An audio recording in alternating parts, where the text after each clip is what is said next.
ನಮಸ್ಕಾರ ಸ್ನೇಹಿತರೆ, ತಮಗೆಲ್ರಿಗೂ ಕೂಡ ಎನ್.ಆರ್ ಅಕಾಡೆಮಿ ವತಿಯಿಂದ ಅದರ ಸ್ವಾಗತವನ್ನ ಹೇಳ್ತಾ, ಗೆಳೆಯರೆ, ನಿಮಗೆ ಇವತ್ತಿನ ಒಂದು ಹೊಸ ವಿಚಾರ ಏನಪ್ಪಾ ಅಂದ್ರೆ, ಅಂತಿಮವಾಗಿ ನಮ್ಮ ರಾಜ್ಯದ C&R ರೂಲ್ ಅನ್ನೋದು ಹೊರಬಂದಿದೆ. ಈ C&R ರೂಲ್ ನಲ್ಲಿ ಇರತಕ್ಕಂಥ ಅಂಶಗಳನ್ನ ಕುರಿತು ನಾವು ಇವತ್ತು ಸ್ಟಡಿ ಮಾಡೋಣ. ಸ್ನೇಹಿತರೆ, ಇವತ್ತು ದಿನಾಂಕ 6/3/2026 ಅಂದ್ರೆ ಶುಕ್ರವಾರ. ಇವತ್ತು ಸಾಯಂಕಾಲ ಕರ್ನಾಟಕ ಸರ್ಕಾರದಿಂದ ಈ ಒಂದು ಅಧಿಸೂಚನೆ ಅಂದರೆ C&R ನ ಅಂತಿಮ ಪ್ರತಿ ಎನ್ನುವುದು ಹೊರಬಂದಿದೆ. ಗೆಳೆಯರೆ, ನಾವು ಈ ಒಂದು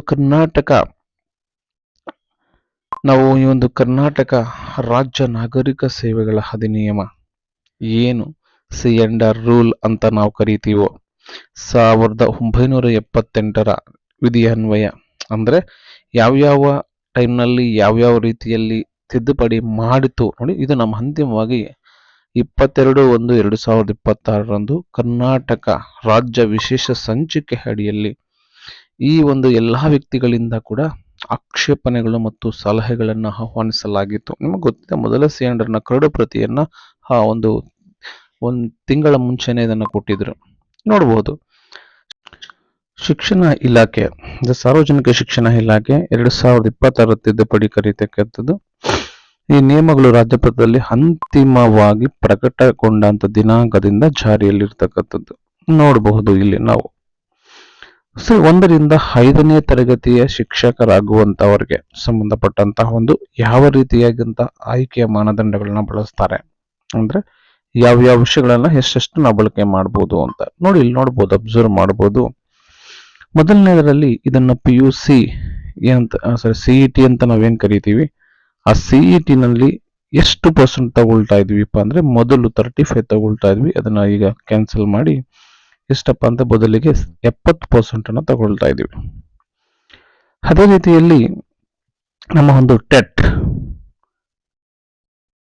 ನೋಡ್ಬೋದು ನೀವು. ಇಲ್ಲಿ CET ಯನ್ನ ಜಾಸ್ತಿ ಮಾಡುವ ಉದ್ದೇಶ, ಬ್ಯಾಕಪ್ ಸ್ಕೋರ್ ಅನ್ನ ಕಡಿಮೆ ತೆಗಿಬೇಕನ್ನೋ ಉದ್ದೇಶಕ್ಕಾಗಿ ಇದನ್ನ ಮಾಡಿದ್ದಾರೆ ಅಂತ ಹೇಳಬಹುದು.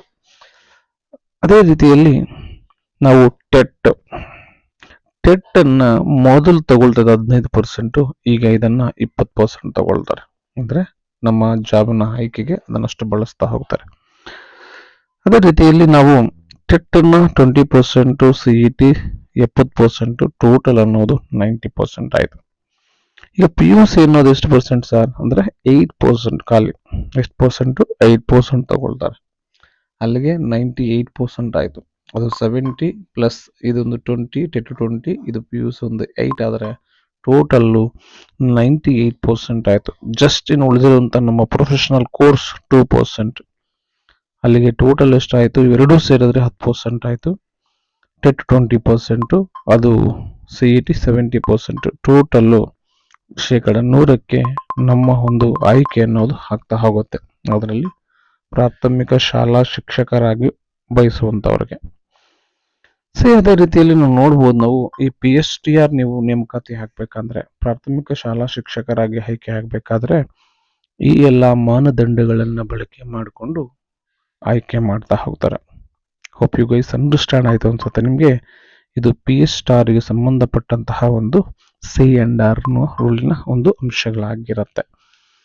ಈಗ GPSTR ಅನ್ನೋದಂತ ಒಂದು ಕಾನ್ಸೆಪ್ಟ್ ನೋಡ್ತಾನೆ. Graduate primary school teachers recruitment ನಲ್ಲಿ ಯಾವ ರೀತಿಯ ಮಾನದಂಡಗಳನ್ನ ಬಳಸ್ತಾರೆ ಅಂದ್ರೆ 6 to 8 ಏನೋ ಕಲಿತೀವೋ ಅದನ್ನ 6 to 8 ಶಿಕ್ಷಕರಾಗಬೇಕಾದಲ್ಲಿ ಯಾವ ರೀತಿಯ ಮಾನದಂಡಗಳನ್ನ ಬಳಕೆ ಮಾಡ್ಕೊಳ್ತಾರೆ ಅನ್ನುವಂತ ವಿಚಾರವನ್ನ ನಾವು ಈ ಒಂದು ಕಾನ್ಸೆಪ್ಟ್ ಅಲ್ಲಿ ತಿಳಿತಾ ಹೋಗೋಣ.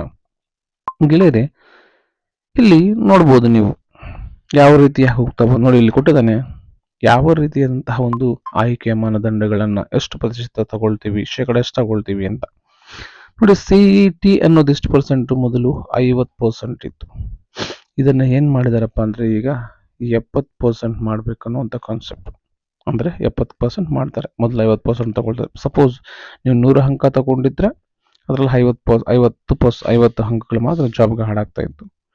ನೆಕ್ಸ್ಟ್ TET ಮೊದಲು ಅದು 20% ಇತ್ತು, ಈಗ ಕೂಡ 20%. ಅದೇನು ಚೇಂಜಸ್ ಆಗಿಲ್ಲ. ಅಲ್ಲಿಗೆ ಟೋಟಲ್ 2 ಎಷ್ಟಾಯ್ತು, 90% ಆಯಿತು.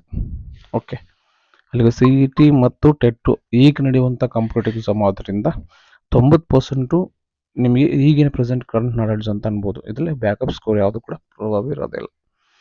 ನೆಕ್ಸ್ಟ್ ಅದಾದ್ಮೇಲೆ ನಿಮ್ಮ ಡಿಗ್ರಿ ಎಷ್ಟು ಪರ್ಸೆಂಟ್ ಸರ್ ಅಂದರೆ 8% ತಗೊಳ್ತಾನೆ. ಅದೇ ರೀತಿಯಲ್ಲಿ ನಿಮ್ಮ ಪ್ರೊಫೆಷನಲ್ ಕೋರ್ಸ್ ಬಿ ಎಡ್ ಎಷ್ಟು ಸರ್ ಅಂದರೆ ನಿಮಗಿಲ್ಲಿ 0.2 ಅಂದರೆ 2%. ಅಲ್ಲಿಗೆ 8% ಅಂದರೆ ಇವೆರಡು 10 ಆಯಿತು. 10 ಪ್ಲಸ್ ಒಂದು 20 30 ಪ್ಲಸ್ ಒಂದು 70 100 ಟೋಟಲ್ ಪ್ರಶಸ್ತಿ ಅನ್ನೋದು 100% ಮಾಡ್ತಾ ಹೋಗ್ತಾರೆ. ಇದು 6 to 8 ಟೀಚರ್ಸ್ನ ರಿಕ್ರೂಟ್ಮೆಂಟ್ ಮಾಡುವಂತಾಗ ಅನುಸರಿಸುವಂತಹ ಆಯ್ಕೆಯ ಮಾನದಂಡಗಳು ಅಂತ ಕರೀತಾ ಹೋಗ್ತೀವಿ. ಇದು ಅಂತಿಮ C&R ಇರ್ತಕ್ಕಂತಹ ಆಗಿರುತ್ತದೆ. This is a final C&R. ಇನ್ಯಾವುದೇ ರೀತಿಯಲ್ಲಿ ಚೇಂಜಸ್ ಆಗೋದಿಲ್ಲ. ಇದನ್ನೇ ನಮ್ಮ ಟೀಚರ್ಸ್ನ ರಿಕ್ರೂಟ್ಮೆಂಟ್ ಮಾಡೋಕ್ಕೆ ಬಳಕೆ ಮಾಡ್ತಾರೆ. ಎಲ್ಲಿವರೆಗೂ ಸರ್ ಅಂದರೆ ಮತ್ತೊಂದು ತಿದ್ದುಪಡಿ ತರೋವರೆಗೂ ಇದೇ ಇರುತ್ತೆ.